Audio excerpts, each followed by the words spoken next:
अस्सलाम वालेकुम। ABN news के साथ मैं हूं एतजाज़ नकी। आपने हेडलाइंस जानिए, आगे बढ़ें कि भारत के सबसे बड़े जौहरी बिजली घर से मुतालिक मुबैना हसास डाटा लीक हुआ है। साइबर सिक्योरिटी तहकीकात शुरू कर दी गई हैं।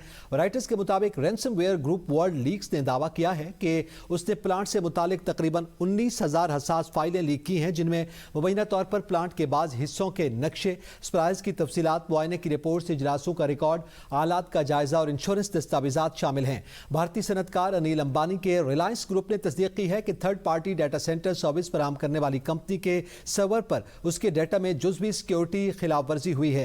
कंपनी का कहना है कि वाक़े से मुतालिक भारतीय हुकूमत को आगाह कर दिया गया है, ताहम ये नहीं बताया गया कि कौन सा डाटा मुतासर हुआ है। रिपोर्ट के मुताबिक किंडनकोलम न्यूक्लियर पावर प्लांट रियासत तमिलनाडु में वाक़ है और ये भारत का सबसे बड़ा जौहरी बिजली घर है। प्लांट के यूनिट 3 और यूनिट 4 ज़ेर तामीर हैं और 2027 तक इनसे मजमूई तौर पर 2000 मेगावाट बिजली पैदा होने की तवक्को है। राइटर्स ने लीक होने वाली दस्तावेजात का जायजा लिया, ताहम उनकी मुकम्मल तस्दीक नहीं हो सकी। रिपोर्ट के मुताबिक दस्तावेजात में जौहरी रिएक्टर्स के बुनियादी निज़ाम से मुताल्लिक़ मालूमात शामिल नहीं है, क्योंकि वो रूस की सरकारी कंपनी रूस से रोसेटम फराहम करती है। अलबत्ता मुबैना तौर पर वेंटिलेशन और कूलिंग सिस्टम्स के नक्शे, मुश्तरका कंट्रोल रूम का फ्लोर प्लान और सप्लायर्स की तफसीलात मौजूद हैं। अहम मालूमात लीक हुई हैं। भारतीय जौहरी प्लांट के हवाले से भारतीय जौहरी पावर प्लांट का हसास डाटा डार्क वेब पर लीक हुआ है। भारत के सबसे बड़े जौहरी पावर प्लांट का हसास डाटा लीक हुआ है। सप्लायर्स की तफसीलात, इंश्योरेंस दस्तावेजात, तकनीकी मालूमात भी लीक हुई हैं। अहम मालूमात लीक होने से भारतीय जौहरी सलामती के लिए खदशात पैदा हो गए हैं। भारत के सबसे बड़े जौहरी पावर प्लांट का हसास डाटा जो है वो डार्क वेब पर लीक हो गया है। आपको बताते चलें, कंपनी का कहना है कि वाक़े से मुताल्लिक भारतीय हुकूमत को आगाह कर दिया गया है, ताहम ये नहीं बताया गया कि कौन सा डाटा मुतासर हुआ है। रिपोर्ट के मुताबिक किंडनकोलम न्यूक्लियर पावर प्लांट रियासत तमिलनाडु में वाक़ है और यह भारत का सबसे बड़ा जौहरी बिजली घर है। प्लांट के यूनिट 3 और यूनिट 4 ज़ेर तामीर हैं और 2027 तक इनसे मजमूई तौर पर 2000 मेगावाट बिजली पैदा होने की तवक्को है। राइटर्स ने लीक होने वाली दस्तावेजात का जायजा लिया, ताहम उनकी मुकम्मल तस्दीक नहीं हो सकी। रिपोर्ट के मुताबिक दस्तावेजात में जौहरी रिएक्टर्स के बुनियादी निज़ाम से मुताल्लिक़ मालूमात शामिल हैं, क्योंकि वो रूस की सरकारी कंपनी रोसेटम फराहम करती है। अलबत्ता मुबैना तौर पर वेंटिलेशन और कूलिंग सिस्टम्स के नक्शे, मुश्तरका कंट्रोल रूम का फ्लोर प्लान और सप्लायर्स की तफसीलात भी इसमें मौजूद हैं। भारत के हवाले से बड़े जौहरी पावर प्लांट का डाटा, जो कि हसास डाटा है, लीक हुआ है और इस हवाले से तफसीलात भी सामने आई है। और राइटर्स के मुताबिक यह हसास डाटा लीक हुआ, साइबर सिक्योरिटी तहकीकात शुरू कर दी गई हैं और राइटर्स का कहना है कि रैंसमवेयर ग्रुप वर्ल्ड लीक्स ने दावा किया कि उसने प्लांट की तकरीबन 19,000 हसास फाइलें लीक की हैं, जिनमें मुबैना तौर पर प्लांट के बाज़ हिस्सों के नक्शे और सप्लायर्स की तफसीलात, मुआयने की रिपोर्ट्स, इजलासों का रिकॉर्ड, आलात का जायजा और इंश्योरेंस दस्तावेजात भी शामिल हैं। भारतीय सनतकार अनिल अंबानी के रिलायंस ग्रुप ने तस्दीक की है कि third party data centre service फराहम करने वाली कंपनी के सर्वर पर उसके डाटा में जुज़वी सिक्योरिटी खिलाफ वर्जी हुई है। शहदा के खिलाफ मुतनाज़ा तकरीर करने का मामला। मौलाना फजलुर रहमान के खिलाफ इंदराज मुकदमा की दरख्वास्त की समाअत सेशन अदालत लाहौर ने डायरेक्टर NCCIA से जवाब तलब कर लिया है। अदालत ने समाअत 17 अगस्त तक मुलतवी कर दी। एडिशनल सेशन जज मलिक लतीफ़ ने समाअत की दरख्वास्त में मौक़िफ़ इख्तियार किया गया कि सोशल मीडिया पर शहदा के खिलाफ मौलाना फजलुर रहमान की तकरीर देखी। मौलाना फजलुर रहमान की तकरीर से मेरे और आवाम के जज्बात मजरूह हुए हैं। मौलाना फजलुर रहमान ने एक जलसे में शहदा के खिलाफ फर्जा सराई की है। मौलाना फजलुर रहमान ने बयान देकर शहदा के वरसा का दिल दुखाया। अदालत ने मौलाना फजलुर रहमान के खिलाफ मुकदमा दर्ज करने का हुक्म दे SC इस्तदा की गई है। गुजरांवाला में जमीयत उलमा इस्लाम फैक के सरबराह मौलाना फजलुर रहमान के खिलाफ मुकदमा दर्ज करने की दरख्वास्त सेशन जज की अदालत में दायर कर दी गई है। दरख्वास्त गुजार मंजूर कादिर भिंडर एडवोकेट ने मौक़िफ़ इख्तियार किया है कि मौलाना फजलुर रहमान ने अपनी एक मीडिया पर नशर होने वाली तकरीर में मुबैना तौर पर पाक फौज और शहदा के खिलाफ हतक-आमेज़ ज़बान इस्तेमाल की है, जिससे नक्स अमन और अफरा तफरी फैलने का खदशा पैदा हुआ। दरख्वास्त में इस्तदा की गई कि मौलाना फजलुर रहमान के खिलाफ मुतालिका कानूनी दफ़ात के तहत मुकदमा दर्ज करके कानूनी कार्रवाई अमल में लाई जाए। अदालत ने मौलाना फजलुर रहमान को 28 जुलाई को तलब कर लिया है।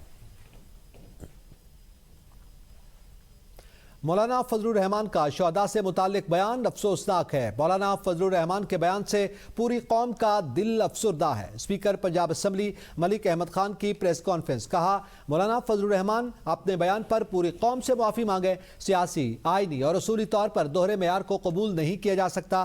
اگر کسی جماعت کا موقف فوج کے سیاسی کردار کے خلاف ہو تو اصولی طور پر اسے تسلیم کیا جا سکتا ہے، مگر اقتدار کے وقت ایک موقف اور اقتدار سے باہر آ کر دوسرا موقف اختیار کرنا درست نہیں ہے۔ سیاسی اختلافات کو ریاستی مفادات اور قومی سلامتی پر ترجیح نہیں دینی چاہیے۔ پاکستان کو مغربی سرحد، بلوچستان اور دہشت گردی کے چیلنجز کا سامنا ہے۔ دہشت گردی کے خلاف جنگ میں ریاست اور عوام کو متحد رہنا ہوگا۔ کیسے ممکن ہے کہ آپ شہداء کی تذلیل کریں اور آپ یہ کہہ دیں کہ آپ ہم سے ہماری تنخواہیں لیتے ہیں اور اگر آپ جانیں دے دیں گے تو کیسے دے دیں گے؟ یہ بالکل آپ کی بات جو ہے میں سمجھتا ہوں کہ آپ کو اس سے پوری پاکستانی قوم سے معافی مانگنی چاہیے، اور آپ کے یہ جملے آپ کے کچھ سیاسی نقطوں میں بات چیت کرنا ضروری بات ہے، لیکن ہم کسی سے بھی، چاہے وہ عمران خان یا اس کی جماعت شہداء کی بے حرمتی کرے، چاہے وہ مولانا فضل الرحمان جیسا جید عالم کرے، ہم کسی سے بھی عوام پاکستان یہ نہ توقع کرتے ہیں اور ہم آپ سے تقاضا کرتے ہیں کہ آپ اس پہ معافی مانگیں۔ مولانا فضل الرحمان کے بیان کا جواب دیتے ہوئے حافظ طاہر اشرفی آپ دیدہ ہو گئے۔ کراچی میں وزیر اعلیٰ سندھ کی موجودگی میں پیغام امن کمیٹی کے ہمراہ نیوز کانفرنس میں طاہر اشرفی نے شہداء کے خاندانوں سے معافی مانگ لی۔ ان کا کہنا تھا کہ ملک بھر میں سیکیورٹی فورسز کے جوان قربانیاں دے رہے ہیں۔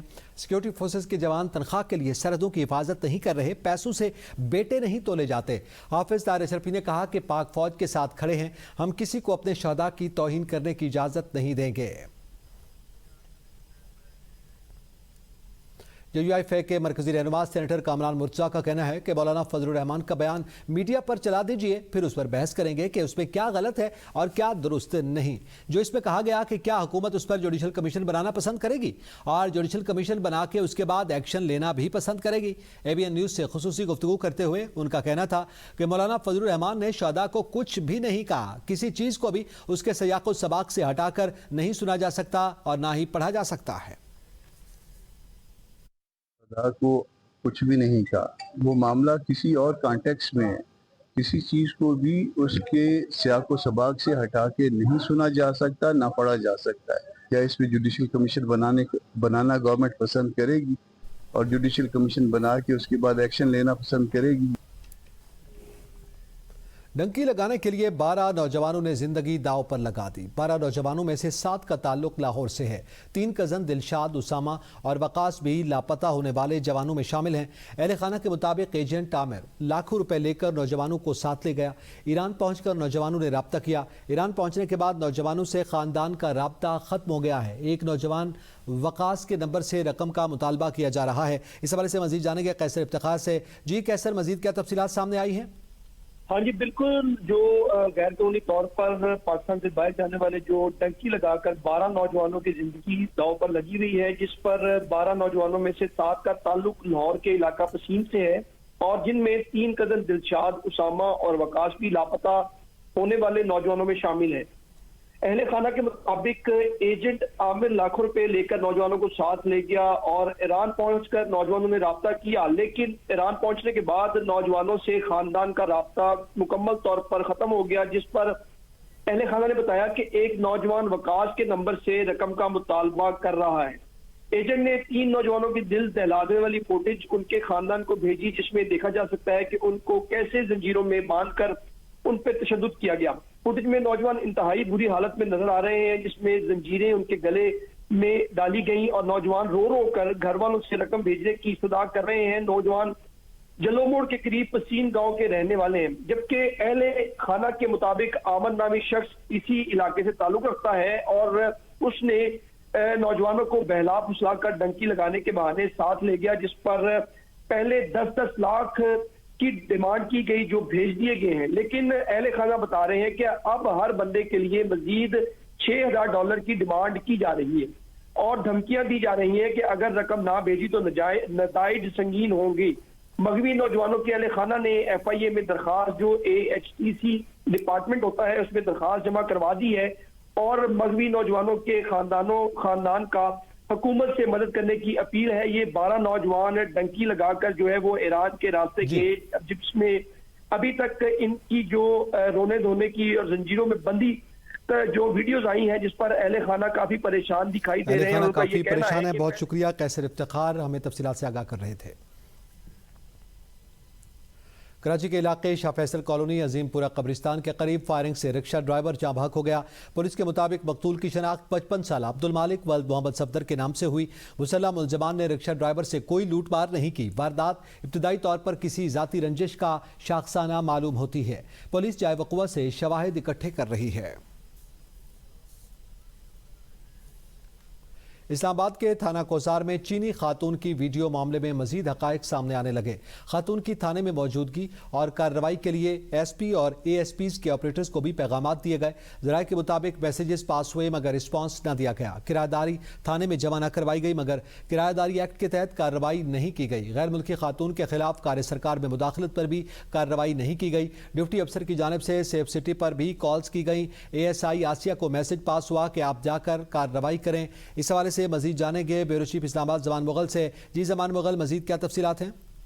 जी बिल्कुल, चाइनी खातून के हवाले से जो वीडियो सामने आई थी उस पर बाकायदा तौर पर इस्लामाबाद पुलिस ने एक इंक्वायरी कमेटी भी तश्कील दी थी और ASP जो कोसार के हैं नौशेरवान, उनको इंक्वायरी अफसर मुकर्रर किया था। बाद में जो चाइनीज खातून है उसने बाकायदा तौर पर अपनी वीडियो डिलीट की थी और पुलिस से माजरत भी की थी। उसने कहा था कि जज्बाती तौर से मेरे से वीडियो हो गई है। उसमें नई जो चीजें सामने आ रही हैं उसमें ये आ रही है कि इस हवाले से उस दिन जो ड्यूटी अफसर थे उन्होंने बाकायदा तौर पे जो अफसरान हैं, SP हैं, ASP हैं, उनके जो ऑपरेटर्स हैं, उनको मैसेजेस पास की थी कि यहाँ पे एक चाइनीज खातून है, लिहाजा विमेन पुलिस को भेजा जाए ताकि वो इसको डील करे या इसको थाने से बाहर लेके जाए। और ये मैसेजेस पास होने के बावजूद भी रिस्पांस नहीं आया था। और बाद में जो विमेन पुलिस स्टेशन है 15 पे जब सेफ सिटी की कॉल गई तो उसके बाद विमेन पुलिस स्टेशन से आसिया नाम की ASI है, उनको ये मैसेज पास हुई थी कि आप वहां पर जाएं और वहां जाके इस मामले को देख के इसके ऊपर कार्रवाई करें। तो उनकी जानिब से मुबैना तौर पर कहा गया कि मेरी गाड़ी में तो पेट्रोल नहीं है और मैं वहां पर नहीं जा सकती। इंक्वायरी कमेटी में इस बात को भी देखना चाहिए था जो कि नहीं देखा गया कि इस हवाले से जो कि ये जो जगह थी जहां पे ये रसाई सेंटर बना हुआ था, इसका कोई किराएदारी एक्ट भी थाने में जमा नहीं था। और अगर किराएदारी एक्ट जमा नहीं था तो उसके ऊपर भी कार्रवाई होनी चाहिए थी। और जिस खातून अफसर ने वहां जाके उस चाइनीज खातून को हटाने या कार्रवाई करने के हवाले से इनकार किया, उस हवाले से भी कार्रवाई करनी चाहिए। इंक्वायरी में जो चीजें आनी चाहिए थी और जो अफसरान के ऑपरेटर्स हैं जिनको मैसेजेस पास हुई थी और उन्होंने रिस्पांस नहीं किया, उसको भी इस इंक्वायरी का हिस्सा बनाया जाना चाहिए ताकि जो लोग इसमें मुलव्वस थे उन तमाम किरदारों को सामने आना चाहिए और इस हवाले से तमाम तर चीजों को सामने ला के कार्रवाई करनी चाहिए। तमाम चीजों को सामने लाकर कार्रवाई करनी चाहिए। बहुत शुक्रिया जमान मुगल।